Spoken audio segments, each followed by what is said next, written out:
안녕하세요. 메리츠소프트 이지 AI 에듀입니다. 파이썬 기초 시작하기 두 번째 강의입니다. 이번 시간에는 파이썬 프로그래밍을 시작하기에 앞서 기초 구성 요소인 자료형과 변수에 대해서 알아보도록 하겠습니다. 목차입니다. 먼저 자료형에는 숫자형, 문자열, 리스트, 튜플 등이 있는데요. 이러한 자료형의 종류와 특징에 대해 알아보겠습니다. 그리고 자료형의 값을 담는 공간인 변수와 연습 문제를 풀어보도록 하겠습니다. 먼저 자료형 중 숫자형입니다. 숫자형이란 숫자 형태로 이루어진 자료형 중 하나로 흔히 사용되는 정수형, 실수형과 팔진수, 16진수가 있습니다. 파이썬에서는 별다른 자료형 지정이 필요 없기 때문에 A는 123과 같이 A 변수에 숫자로 이루어진 데이터를 넣어주면 해당 변수는 숫자형 변수가 됩니다. 또한 일반적인 사칙 연산도 파이썬의 숫자형 변수로 연산이 가능합니다. 파이썬의 경우 8진수와 16진수 숫자 자료형도 지원하는데 정수형과 실수형보다 자주 쓰이지 않으니 8진수는 숫자 0과 알파벳 5가 붙고 16진수는 숫자 0과 알파벳 X가 붙는 사실 정도만 알아두고 넘어가도록 하겠습니다. 일반적으로 사칙 연산에 쓰이는 표기법은 같습니다. 하지만 몇 가지 표기법은 다른 표기법을 가지고 연산을 수행합니다. 제곱연산자의 표기법은 곱셈을 뜻하는 별표시 두 개로 x 별별 y라는 표기법에서 x의 y제곱 값을 반환하게 됩니다. 표에서 a는 4, b는 3이므로 해당 답안은 4의 세제곱인 64가 반환됩니다. 다음은 나머지를 반환하는 연산자로 표기법은 %입니다. 해당 연산자는 x%y라는 표기법에서 x를 y로 나눈 나머지 값을 반환하는 연산자입니다. 해당 표에서는 4% 3이므로 4를 3으로 나눈 나머지인 1이 출력됩니다. 해당 연산자는 주로 홀수와 짝수를 구분하기 위한 코드 등에서 자주 쓰이니 알아두시면 좋습니다. 마지막으로 나머지를 버리고 목만 반환하는 연산자입니다. 슬래시 두 개로 표시됩니다. 마지막 컬럼을 보시면 4를 3으로 나눈 몫인 1이 출력됩니다. 문자열이란 문자, 단어 등으로 구성된 문자들의 집합을 의미합니다. 예를 들어 다음과 같은 것들이 문자열입니다. You only live once, you need Python, A, 1, 2, 3. 위 문자열 예문을 보면 모두 큰 따옴표로 둘러싸여 있습니다. 마지막 예시인 str03 변수에 숫자가 들어가더라도 양쪽에 큰 따옴표로 감싸져 있다면 해당 변수는 문자열 자료형이 됩니다. 파이썬에서는 문자열 자료형을 지정해주기 위해 여러 방법이 있는데 하나는 큰 따옴표나 작은 따옴표로 양쪽에 한 개씩 둘러싸는 방법과 큰 따옴표나 작은 따옴표를 양쪽에 3개씩 둘러싸는 방법이 있습니다. 문자열 자료형에서 문자열 속에 따옴표를 포함하는 방법을 배워보겠습니다. 첫 번째 예시입니다. 첫 번째 예시에서는 문자열 안에 작은 따옴표를 포함하기 위해 양쪽을 큰 따옴표로 묶어준 코드입니다. 작은 따옴표를 포함하고 양쪽에 작은 따옴표로 묶어버리면 문자열의 처음과 끝의 위치를 모르기 때문에 작은 따옴표를 포함시키기 위해 큰 따옴표 두 개로 문자열의 양끝을 묶어준 것입니다. 두 번째 예시 또한 첫 번째 예시와 유사하게 큰 따옴표를 포함시키기 위해 작은 따옴표로 양끝을 묶어준 모습입니다. 세 번째 예시는 같은 방법을 escape 문자를 통해 포함시켜준 코드입니다. 따옴표 앞에 원 표시를 붙여 해당 따옴표를 문자로 인식하게 하는 방법입니다. 마지막은 따옴표 3개를 양쪽에 묶어주는 방법입니다.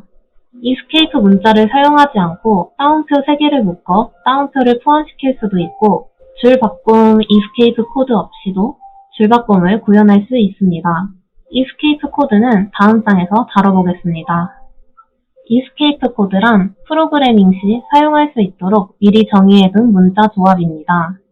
보통 출력물을 보기 좋게 정렬하는 용도로 사용합니다. 표는 주로 쓰이는 escape 코드의 몇 가지 예입니다. 이 밖에도 문자열에 원 문자를 그대로 출력하기 위한 원과 문자열에 따옴표를 출력하기 위해 여러 가지 따옴표를 쓰지 않고 따옴표 앞에 원을 붙이는 문자, 엔터 기능을 하는 원-R 등이 있습니다. 문자열도 덧셈, 곱셈의 연산이 가능합니다. 문자열 덧셈 연산은 문자열 n개를 이어붙여주는 역할을 합니다. 표에서 A는 파이썬이라는 문자열이, B는 스터디라는 문자열이 들어있습니다. 두 문자를 순서대로 붙인다면 공백을 포함하여 파이썬 스터디라는 문자열로 합쳐집니다. 문자열 곱셈 연산은 문자열을 특정 수만큼 이어붙여주는 역할을 합니다. 따라서 B 곱하기 2는 B에 들어있는 스터디를 두 번 이어붙인 스터디가 됩니다. 문자열 곱셈 연산에서는 두 문자를 곱할 수 없기 때문에 문자열 간 곱셈 연산을 실행하면 에러가 출력됩니다. 포매팅 전에 미리 변수를 지정해 % 변수명을 이용하는 방법이 있고 % 오른쪽에 바로 문자열을 대입하는 방법도 있습니다. 포매팅 대상이 2개 이상일 경우 소괄호로 묶어 반점으로 구분합니다. 첫 번째 코드를 보면 넘버 변수에 4라는 숫자를 넣었습니다. 그러면 해당 변수는 숫자형이겠죠? 그러므로 프린트문의 포맷 코드는 숫자형을 뜻하는 %d가 들어가게 됩니다. 그리고 해당 포맷 코드에 들어갈 값이 담긴 변수 넘버를 출력할 문자열 뒤에는 % 변수명 형태로 넣어주면 됩니다. 그렇게 출력 결과를 보면 해당 포맷 코드는 넘버 변수 안에 값인 4가 들어가게 됩니다. 다음 예시를 보면 따로 변수를 지정하지 않고 포맷 코드에 원하는 문자를 포맷 코드를 통해 직접적으로 출력하는 방법입니다. 해당 포맷 코드에 넣은 값은 5라는 문자열이므로 해당 포맷 코드는 문자열 자료형을 다루는 %s가 들어가게 됩니다. 그렇게 5가 문자열 속 포맷 코드를 통해 출력됩니다. 마지막 예시는 여러 포맷 코드를 사용하는 경우입니다. 출력할 문자열에 정수형과 문자열 자료형 2개 이상을 넣고자 할 때 포맷 코드는 순서에 맞춰 작성해주고 출력문 %d에 소괄호에 포맷 코드 순으로 넣을 변수나 값을 넣어주면 됩니다. 이상 포매팅에 대해 다뤄보았습니다. 다음으로 다뤄볼 내용은 문자열 자료형에 관한 함수입니다. 문자열 관련 함수는 더 많지만 자주 사용하는 함수들을 간추려 보았습니다. 첫째로 count 함수입니다. 어디서 찾을 것인지 해당 문자열 끝에 온점을 찍고 count 함수를 적습니다. 그리고 괄호 안에 해당 문자열 자료형에서 찾고자 하는 문자열을 넣으면 해당 문자의 개수를 출력합니다. 해당 코드에서는 A를 찾고자 했고 해당 문자열에서는 A가 2개 있으므로 출력 결과는 2가 됩니다. 두 번째로 upper 함수입니다. 해당 함수는 대상 문자열의 문자를 모두 대문자로 변경합니다. 따라서 두 번째 예시 코드의 문자들이 모두 대문자로 변경된 것을 볼 수 있습니다. 세 번째 upper 함수의 반대 함수인 lower 함수입니다. 해당 함수는 대상 문자열의 문자를 모두 소문자로 변경합니다. 네 번째 함수 replace 함수입니다. 해당 함수는 특정 문자를 찾아 원하는 문자로 바꿔줍니다. 예시 코드에서는 F를 바나나로 바꾸는 코드며 출력 결과를 보면 성공적으로 바나나로 바뀐 것을 확인할 수 있습니다. 다음은 분리함수 split입니다. 문자열에서 분리문자를 기준으로 문자열을 나누어 줍니다. 해당 예시에서는 분리문자 위치에 공백을 삽입하였으므로 str0의 문자열 속 공백을 기준으로 문자열이 분리됩니다. 총 4개로 분리됩니다. 그리고 문자열 자료형에서 자주 쓰이는 공백을 포함한 문자열의 길이를 출력하는 len 함수입니다. 프린트 함수처럼 파이썬의 기본 내장 함수로 별다른 설정 없이 바로 사용할 수 있습니다. min 함수는 보통 숫자형에서 가장 작은 숫자를 찾고자 할 때 쓰는 함수지만 문자열에서도 사용이 가능합니다. 해당 문자열에서는 공백이 포함되어 있는데 공백이 가장 작은 값이므로 해당 최소값 함수에서는 공백이 출력됩니다. max 함수는 최대값을 찾는 함수입니다. 해당 문자열에서는 숫자와 알파벳이 쓰였고 해당 함수는 공백, 숫자, 알파벳 순으로 큰 값이라고 가정하기 때문에 알파벳 중에서도 가장 뒤에 있는 t가 출력됩니다. start with 함수는 특정 문자로 해당 문자열이 시작하였는지 검사하고 맞으면 true 아니면 false를 출력하는 함수입니다. 해당 예시에서는 i로 시작하는지 함수로 작성하였고 해당 문자열은 i로 시작하므로 true가 출력됩니다. end with 함수는 스타스위즈 함수와 유사하게 해당 문자열로 끝나는지 검사하고 true 또는 false를 출력하는데 해당 코드에서는 D로 끝나지 않으므로 false를 출력하게 됩니다. find와 index 함수는 문자열 자료형 변수명에 찾고자 하는 문자가 처음으로 나온 위치를 반환합니다. 두 함수의 기능은 동일하지만 찾는 문자가 없는 경우 find는 -1을 출력하고 index는 에러가 출력됩니다. 지금까지 우리는 숫자와 문자열에 대해서 알아보았습니다. 하지만 숫자와 문자열만으로 프로그래밍을 하기에는 부족한 점이 많습니다. 예를 들어 1부터 10까지의 숫자 중 홀수 모음인 1, 3, 5, 7, 9의 집합을 생각해보면 이런 숫자 모음을 숫자나 문자열로 표현하기는 쉽지 않습니다. 이때 리스트를 사용하면 편리합니다. 리스트는 보기의 A처럼 아무것도 포함하지 않아 비어있는 리스트일 수도 있고 B처럼 숫자를 요소값으로 가질 수도 있고 C처럼 문자열을 요소값으로 가질 수도 있습니다.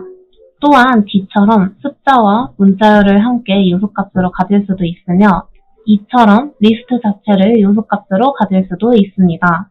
즉, 리스트 안에는 어떠한 자료형도 포함시킬 수 있습니다. 그리고 리스트는 앞서 배운 문자열에서 인덱싱과 슬라이싱 또한 가능합니다. 리스트 생성 예에서 지정한 변수를 가지고 인덱싱과 슬라이싱을 실행한 결과 문자열의 출력 결과와 동일한 원리인 것을 알 수 있습니다. 리스트는 값을 수정하거나 삭제할 수 있습니다. 첫 번째 값 수정하기 예시에서 A라는 변수에 1, 2, 3을 담은 리스트를 넣어주었습니다. A2에 3이 있지만 그 자리에 4라는 정수를 정의하게 되면 해당 자리는 3이 사라지고 정수 4로 바뀌게 됩니다. 다음은 del 함수입니다.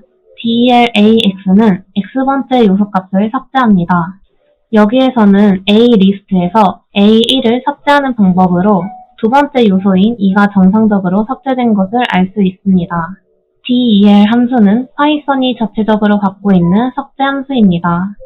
마지막 예시처럼 슬라이싱 기법을 사용하여 리스트의 요소 여러 개를 한꺼번에 삭제할 수도 있습니다.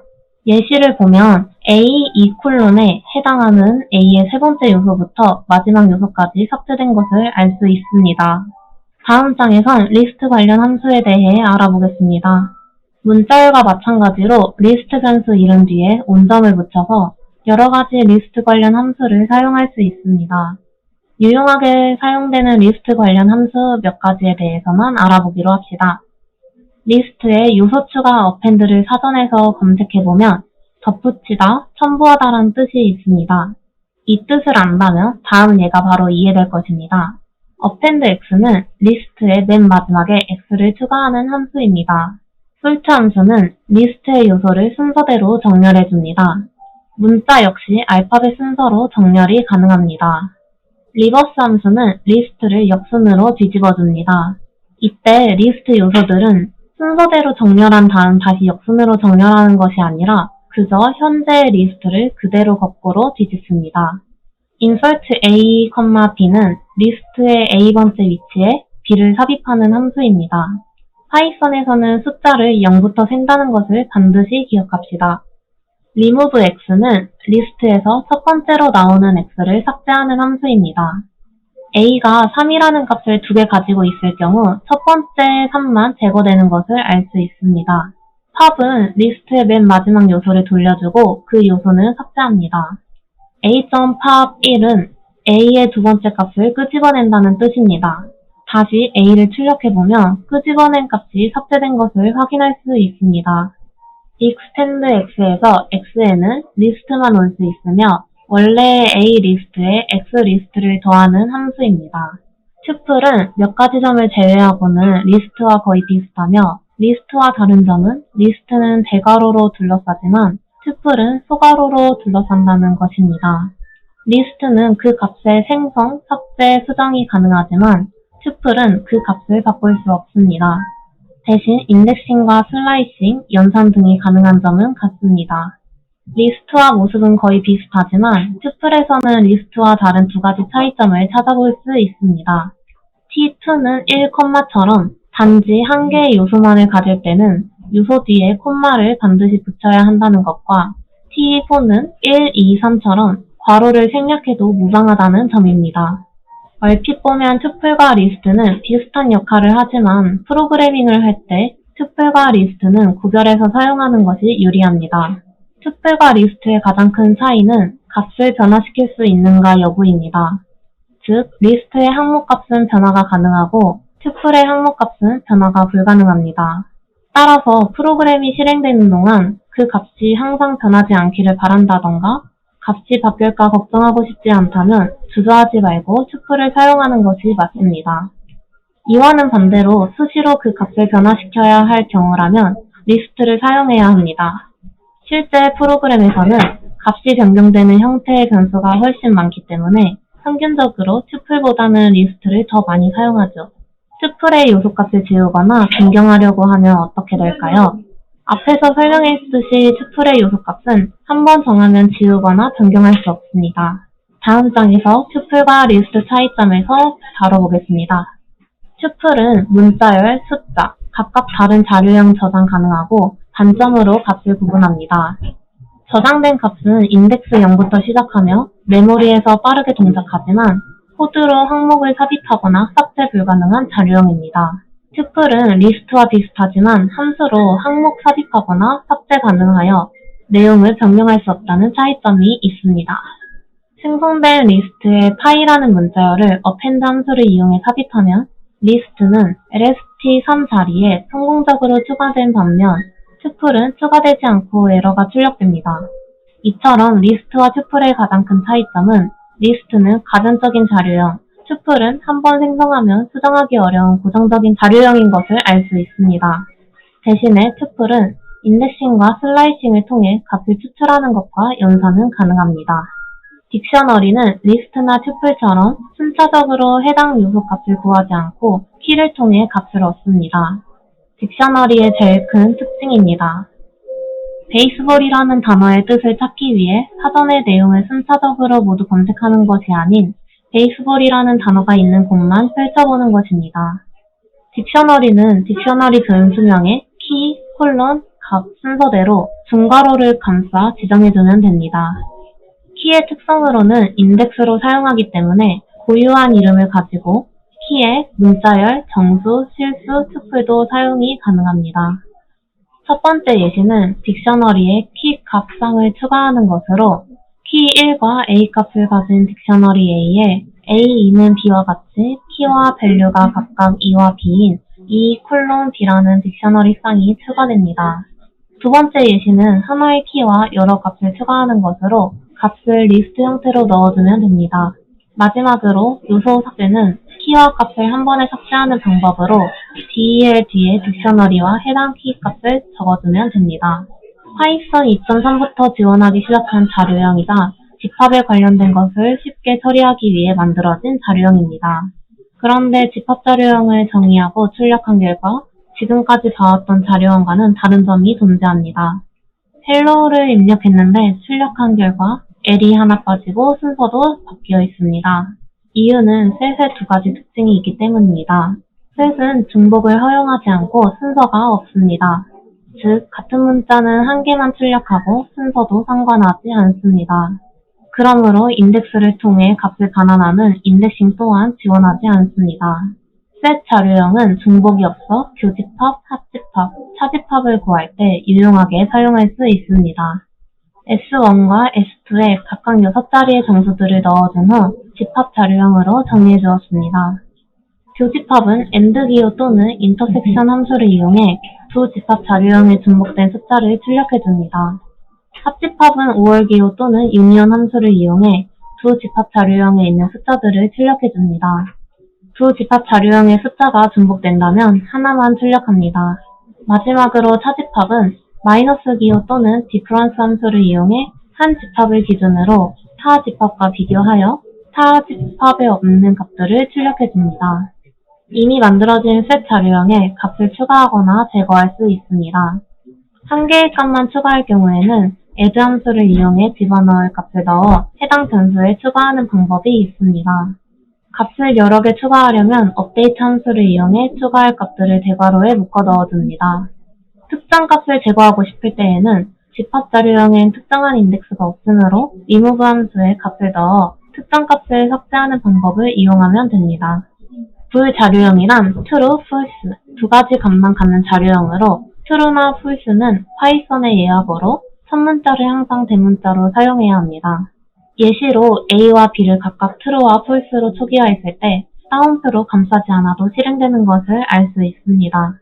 타입 함수를 이용해 변수를 살펴보면 두 변수의 자료형이 불로 지정되어 있습니다. 불 자료형은 조건문의 반응값으로도 사용됩니다. 예시로 비교연산자를 다음과 같이 입력했을 때 해당 식이 사실이라는 true를 출력합니다. 하지만 예시로 다음과 같은 입력을 했을 때 틀린 식을 입력하면 해당 식이 거짓이라는 false를 출력하게 됩니다.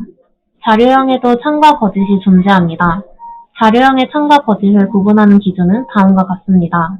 첫 번째 표를 보면 문자열, 리스트, 튜플, 딕셔너리 등의 값이 비어있으면 거짓이 됩니다. 당연히 비어있지 않으면 참이 됩니다. 숫자에서는 값이 0이 될 때야 none이라는 널값 또한 거짓을 뜻합니다.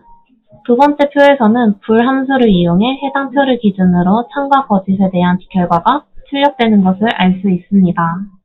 여기까지 자료형을 살펴보았는데요. 지금부터 최종 정리를 해보도록 하겠습니다. 먼저 인덱싱, 슬라이싱, 포매팅에 대해서 알아보도록 하겠습니다. 문자열의 값을 찾기 위해서 인덱싱과 슬라이싱을 사용합니다. 인덱싱 같은 경우 대괄호의 인덱스 입력을 통해 값을 반환합니다.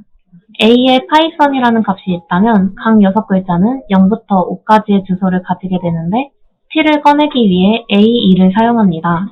슬라이싱의 경우 특정 하나의 문자가 아닌 범위를 지정해 여러 문자를 반환하는데 콜론을 사용해 특정한 구간의 값을 반환합니다. 첫 번째 예시를 보면 파이썬에서는 첫 번째 문자를 1이 아닌 0으로 지칭하기 때문에 A1의 경우 첫 번째 문자인 P가 오지 않고 Y가 출력됩니다.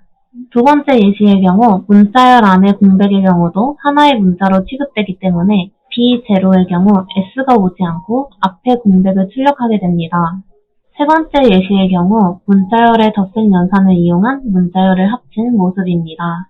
네 번째 예시의 경우 요소 위치 값에 음수가 온 것을 알 수 있는데 문자열에서 A, 2:6에서 콜론은 왼쪽 숫자인 2는 두 번째, 오른쪽 숫자인 6의 -1인 다섯 번째 문자까지 출력하라는 의미입니다. 따라서 첫 번째 자리를 0으로 지칭하는 파이썬 언어의 특성에 의해 A2:6은 A의 문자열의 세 번째 문자부터 여섯 번째 문자까지 출력하라는 의미이므로 THON이 출력됩니다. 현재 온도는 18도입니다. 시간이 지나서 20도가 되면 다음 문장을 출력합니다. 현재 온도는 20도입니다. 위 두 문자열은 모두 같은데 20이라는 숫자와 18이라는 숫자만 다릅니다. 이렇게 문자열 안에 특정한 값을 자주 바꿔야 할 경우가 있는데 이것을 가능하게 해주는 것이 바로 문자열 포매팅입니다. 쉽게 말해 문자열 안에 어떤 수시로 변하는 값을 삽입하는 방법입니다. 다음은 포매팅 예시입니다. 첫 번째 예시는 온도를 주기적으로 바꾸기 위한 코드 예시입니다. 문자열 안에 숫자를 계속 바꾸고 싶은 정수 자리에 정수이므로 %d를 넣어주고 문자열 뒤에 %17을 넣어줍니다. 그렇게 되면 뒤에 %d에 17이라는 문자열 안에 포맷 코드 자리인 %d에 들어가게 됩니다. 두 번째 예시는 문자열 포맷 코드로 정수형과 비슷합니다. 똑같이 계속 바뀔 문자열 자리에 문자열 포맷 코드인 %s를 넣어주고 문자열 뒤에 %5를 넣으면 문자열 안에 포맷 코드에 5라는 문자가 들어가게 됩니다. 세 번째는 실수형 포맷 코드의 예시인데 실수형은 몇 가지 옵션이 있습니다. %와 F 사이에 숫자와 소수점을 이용해 실수형 자료가 차지할 자리와 소수점 몇 개짜리까지 표시할 것인지를 설정이 가능합니다. 위의 예시 코드에서 실수형 포맷 코드는 8.5입니다. 이 뜻은 들어올 실수형 값은 8자리를 차지하고 소수점 아래 5자리까지 표시하되 8자리를 차지한 후 오른쪽부터 자리를 차지하고 해당 포매팅 값은 소수점을 포함해 7자리이므로 맨 왼쪽에 공백이 추가됩니다. 네 번째 예시는 세 번째 예시와 유사하지만 실수형 포맷 코드 옵션 앞에 마이너스가 붙어 있습니다. 이는 10자리 수를 차지하되 남는 들어올 문자는 왼쪽부터 채운다는 뜻입니다. 마지막으로 문자열에서 %를 써야 하는 경우입니다. 포맷 코드로 인해 %를 문자열에서 사용하면 에러가 나는데 escape 문자 1을 쓰기 위해 1을 쓰는 것처럼 %도 해당 문자를 사용하기 위해 %%로 사용합니다. 지금까지 배워본 자료형들을 요약한 표입니다. 실습을 통해 복습해보시기 바랍니다. 그럼 여기까지 자료형에 대한 강의를 마치고 변수에 대해서 알아보도록 하겠습니다. 일반적으로 프로그래밍에서 변수란 값을 저장할 수 있는 공간을 뜻합니다. 파이썬에서의 변수는 객체를 가리키는 것이라고도 표현할 수 있습니다. 객체란 우리가 지금껏 보아온 자료형과 같은 것을 의미하는 말입니다. 파이썬에서 변수는 예시처럼 변수형은 값 형태로 지정합니다. 다른 프로그래밍 언어인 C나 자바에서는 변수를 만들 때 자료형을 직접 지정해야 하지만 파이썬은 변수에 저장된 값을 스스로 판단하여 자료형을 지정하기 때문에 더 편리합니다. 변수 복사란 예시처럼 A에 1, 2, 3을 담은 리스트가 있을 때 해당 값을 다시 정의하지 않고 A 값을 B 변수에 그대로 담는 것을 말합니다.